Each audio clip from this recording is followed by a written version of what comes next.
Sound வரல.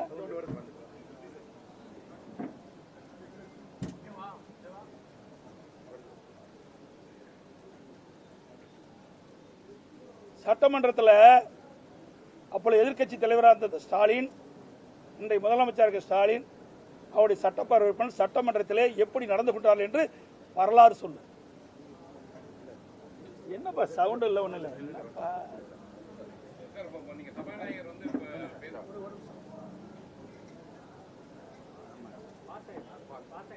ரெடியமா சபாநாயகர் பேசும்போது உங்களை வந்து பேச வச்சுறாங்க. மறுபடியும் நீங்க வந்து மக்களுக்கு பிரச்சனையாக பேசணும்னு சொல்லியிருந்தீங்க.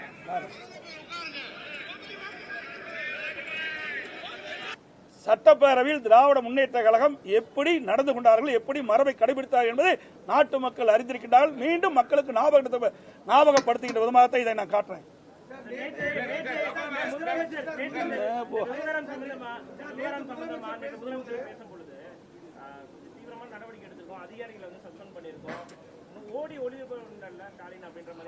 அவர் ஏன் அப்படி அந்த வார்த்தை சொல்லுவானே, அந்த வார்த்தை எதுக்கு பயன்படுத்துறீங்க? ஓடி ஒளிவானா ஏன்னா உடனே பாதிக்கப்பட்ட உடனே மக்களை போய் பார்த்து ஆறுதல் சொல்லிருக்கணும்ல. ஏன் ஆறுதல் சொல்லல? பயமா? இன்றைக்கு யார் முதலமைச்சர், யார் டிஜிபி, இவரெல்லாம் தெரியாது என்று அந்த கூட்டணி கட்சி தலைவர் சொல்றார். வெக்கமா இல்ல? ஏங்க ஒரு நாட்டுடைய முதலமைச்சருக்கே நடந்த சம்பவம் தெரியவில்லை என்றால் நாட்டு மக்களை யார் காப்பாற்றுவது? சட்ட ஒழுங்கை பாதுகாக்கக்கூடிய டிஜிபிக்கு இது தெரியாது என்றால் யார் இந்த சட்ட ஒழுங்கை பாதுகாப்பது? சிந்திச்சு பாருங்க. ஆக வேண்டுமென்றே திட்டமிட்டு அவருடைய கூட்டணி கட்சி தலைவர்களும் இவர்களை தாங்கி பிடிக்கிறார்கள். தவறு. உண்மை என்ன என்பதை வெளியே கொண்டு வர வேண்டும். அதுதான் எதிர்கட்சியுடைய கடமை. கூட்டணி கட்சி இருந்தாலும் கூட்டணியுடைய தர்மம் இருந்தாலும் மக்கள் பிரச்சனை வருகின்ற பொழுது அதுக்கெல்லாம் இடமளிக்காமல் உண்மை செய்தியை மக்களுக்கு கொண்டு சேர்த்ததுதான் உண்மையான கட்சிக்கு அடையாளம்.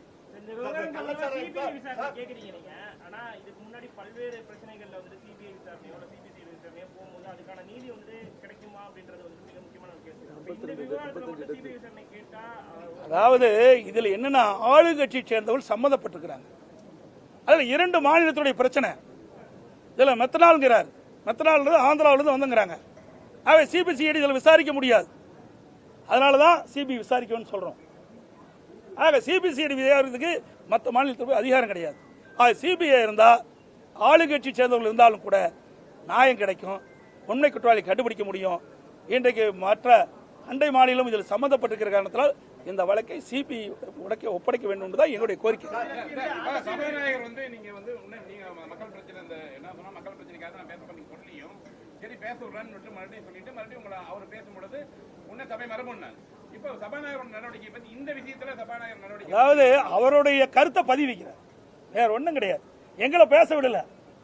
நான் பேச முற்படுகின்ற பொழுது எங்களுக்கு அனுமதி கொடுங்க. இது மக்களுடைய உயிர் பிரச்சனை. இன்னைக்கு தினந்தோறும் பல பேர் இறந்து கொண்டிருக்கின்றார்கள். இன்னும் நேற்றைய தினம் மாவட்ட ஆட்சித்தலைவர் சொல்றார் சுமார் 28 பேர் அபாய கட்டத்தில் இருப்பதாக சொல்கிறார்கள். ஆக இப்படிப்பட்ட நிலைமை இருக்கின்ற பொழுது அரசாங்கத்தினுடைய சார்பாக தெளிவுபடுத்த வேண்டும். நேற்று தினம் பார்த்தீங்கன்னா நான் கேள்வி கேட்டேன், எவ்வளவு பேர் மருத்துவமனையில் சிகிச்சை பெறால் எவ்வளவு பேர் இறந்தார்கள், ஒவ்வொருடைய நிலைமை என்னன்னா முழுமையா வரல. ஏன்னா மக்கள் எதிர்பார்த்திருக்காங்க. ஏன்னா தினந்தோறும் இறப்பு செய்தி வந்து கொண்டே இருக்கின்றது.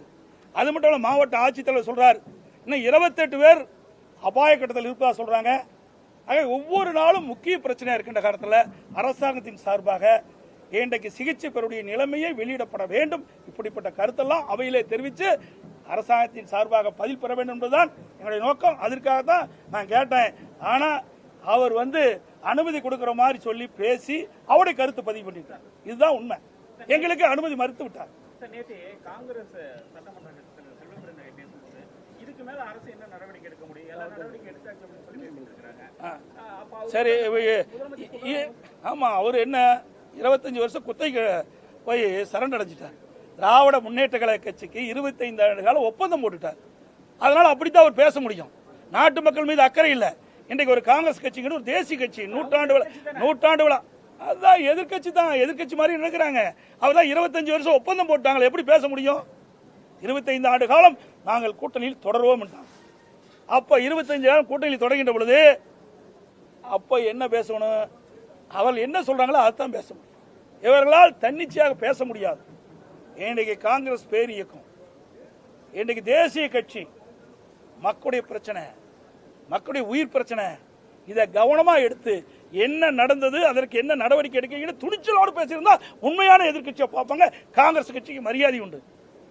ஆனா அதையெல்லாம் இன்றைய காங்கிரஸ் கட்சியுடைய சட்டமன்றத்தில் இருக்கின்ற துணைத் தலைவர் பேசல, காங்கிரஸ் தலைவர் பேசல. வருத்தமா இருக்குது. இத்தனை பேரும் தாழ்த்தப்பட்ட மக்கள், ஆதிராவிட மக்கள், அவருக்காக தேசிய கட்சி கூட குரல் கொடுக்கல. கூட்டணி கட்சி தான் பாக்குறாங்க, அதிகாரத்தை தான் பாக்குறாங்களே ஒழிய மக்களுடைய பிரச்சனையை பார்க்கல.